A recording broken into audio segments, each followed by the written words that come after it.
What is up, Clemson Nation TTC?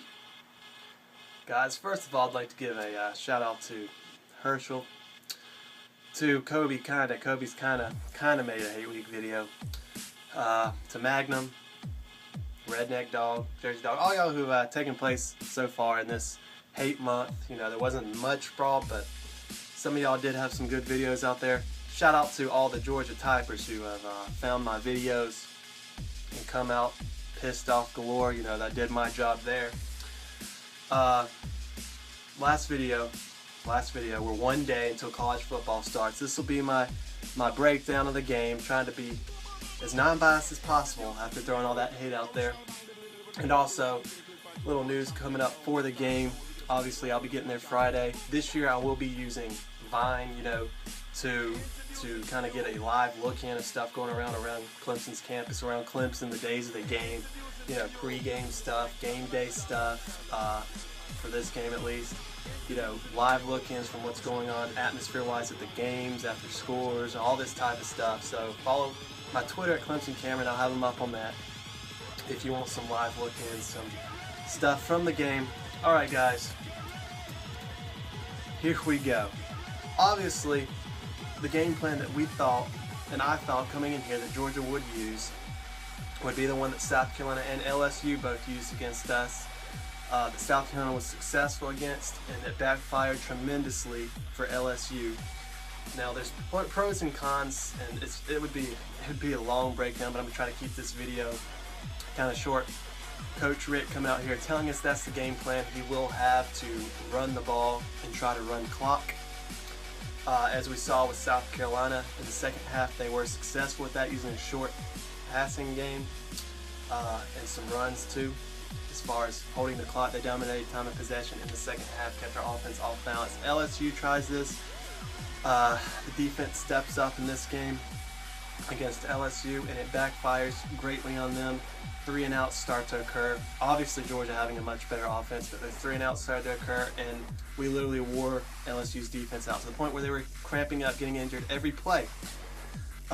This year, our secondary, which was completely depleted at the end of last year due to injury, will be fully healthy, so it'll be interesting to see how they can come back. The linebacking core, which will be one of the strongest in the nation, is completely healthy for the first time under Venables, for the first time in a couple of years. All right, this linebacking core will be huge, and they're going to have to do their part in stopping the run against Georgia.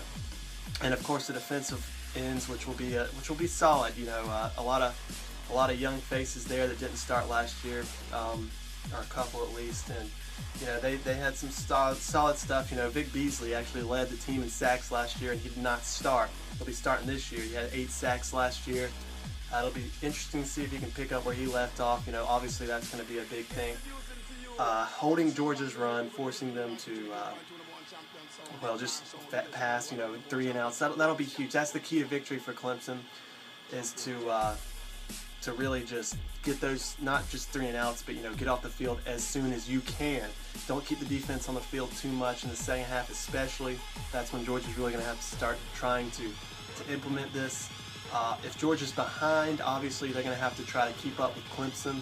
They're going to have to try to score as quickly as possible, to try to keep up with the offensive pace that Clemson will be running. If Georgia's ahead, Clemson will probably, I don't know, this is what we tried against South Carolina, which to no avail, and then against LSU we did try to hurry up. So it'll be interesting to see which one of those. If we try to slow it down, if we'll be able to play at that pace, at Georgia's pace. If that happens, Georgia's got the advantage. And if we don't pick it up, Georgia will probably win if they can just hold the clock, run the clock, keep our offense off balance. The thing is, Georgia's defense is the biggest question mark they've possibly had in decades at Georgia. I mean, this is an absolute, the whole defensive unit is a giant question mark. The whole Georgia staff has stated that. They know that. I'd be terrified if I was a Georgia fan of that fact alone, coming into a hostile environment. Georgia has not fared well in hostile environments. Like South Carolina last year was their only real hostile environment, and they got destroyed there. And you know, a few years ago, obviously didn't fare too good. 2010 didn't fare too good. So they haven't fared good in hostile environments last year. He's bringing a brand new defensive unit in against the best offense they're going to see all year. You know, it will be a huge struggle. Any Georgia fan who thinks it won't is obviously off-base, delusional.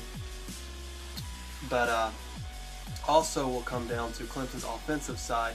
If Georgia starts doing that, if anything goes wrong, obviously Clemson's going to have a very balanced offense this game. We're not going to be able to depend just on Sammy Watkins, on Martavis Bryant. We're going to have Hot Rod and Zach Brooks just keep the ball going, keep pounding it, running the ball, because without a running game, we're going to be in a lot of trouble.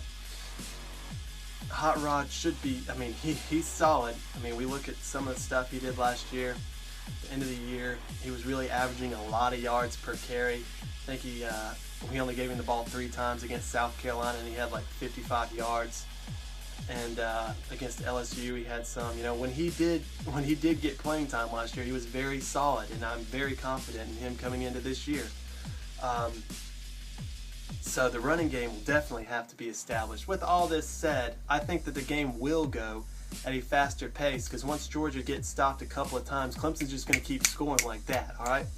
So Georgia's going to have to realize that they're going to have to keep up. They're not going to be able to run the clock once Clemson does catch on and start scoring every time quickly on offense. This is just my personal prediction. Like I've already said what Georgia has to do to win. If they do that, then they'll win. But if we can just keep that offense clicking, Georgia's going to have to try to play keep up. If that happens, Clemson's going to win this game. My prediction's been 42-34. It's going to stay at that. Also, last thing, bets. If any Georgia fans want to make any bets, non-money bets, y'all let me know. A broke college kid right now. Can't make any money bets right now.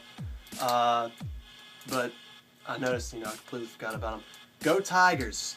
I'll have a lot of footage from this win in the Valley. 42-34 Clemson